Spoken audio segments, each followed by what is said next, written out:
بسم اللہ الرحمن الرحیم۔ محترم ناظرین اکرام، السلام علیکم۔ اشفاق احمد صاحب کہتے ہیں، میں نے اپنے بابا جی کو بہت ہی فخر سے بتایا کہ میرے پاس 2 گاڑیاں ہیں اور بہت اچھا بینک بیلنس ہے۔ اس کے علاوہ میرے بچے اچھے انگریزی اسکول میں پڑھ رہے ہیں۔ عزت، شہرت، سب کچھ ہے۔ دنیا کی ہر آسائش ہمیں میسر ہے۔ اس کے ساتھ ساتھ ذہنی سکون بھی ہے۔ میری یہ بات سننی تھی کہ انہوں نے جواب میں مجھے کہا کہ یہ کرم اس لیے ہوا کہ تو نے اللہ کے بندوں کو ٹھونگے مارنا چھوڑ دی۔ میں نے جب اس بات کی وضاحت چاہی تو بابا جی نے کہا، اشفاق احمد، میری اماں نے ایک اصیل ککڑ پال رکھا تھا۔ اماں کو اس مرغے سے خصوصی محبت تھی۔ اماں اپنی بک یعنی مٹھی بھر کے مرغے کی چونچ کے عین نیچے رکھ دیا کرتی تھی اور ککڑ چونچ جھکاتا اور جھٹ پٹ 2 منٹ میں پیٹ بھر کے مستیوں میں لگ جاتا۔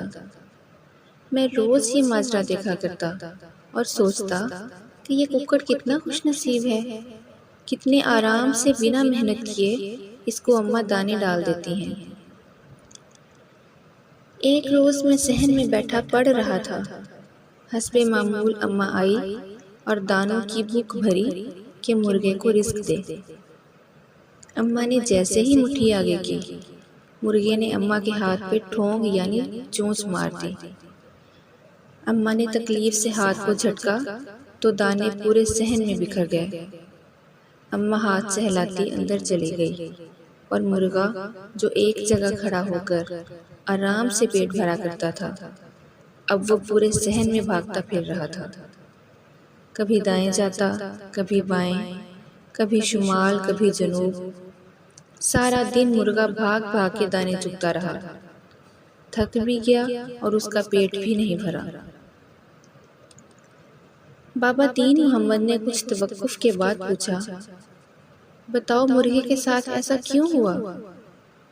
میں نے فٹ سے جواب دیا، نہ مرغا اماں کے ہاتھ پہ ٹھونگ مارتا، نہ ذلیل ہوتا۔ بابا بولے، بالکل ٹھیک۔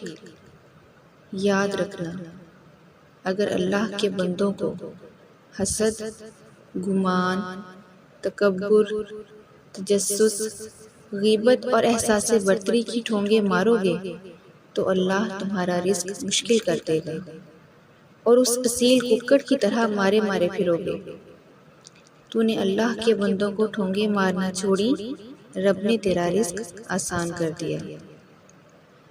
بابا عجیب سی ترنگ میں بولے، پیسہ، عزت، شہرت، آسودگی حاصل کرنے اور دکھوں سے نجات کا آسان راستہ سن لے۔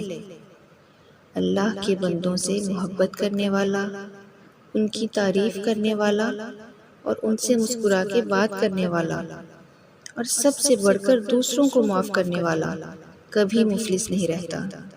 آزما کر دیکھ لو۔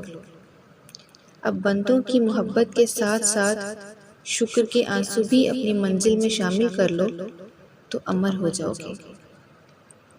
یہ کہہ کر بابا دین محمد تیزی سے مین گیٹ سے باہر نکل گئے اور میں سر جھکائے زاروں قطار رو رہا تھا اور دل ہی دل میں رب العزت کا شکر ادا کر رہا تھا کہ بابا دین محمد نے مجھے کامیابی کا راز بتا دیا تھا۔ اللہ ہمیں آسانیاں عطا فرمائے اور آسانیاں تقسیم کرنے کا شرف بخشے، آمین۔ ناظرین اکرام، اگر اس ویڈیو سے آپ کو آج کچھ سیکھنے کو ملا ہو تو اسے لائک، شیئر اور چینل کو سبسکرائب ضرور کیجیے گا۔ جزاک اللہ۔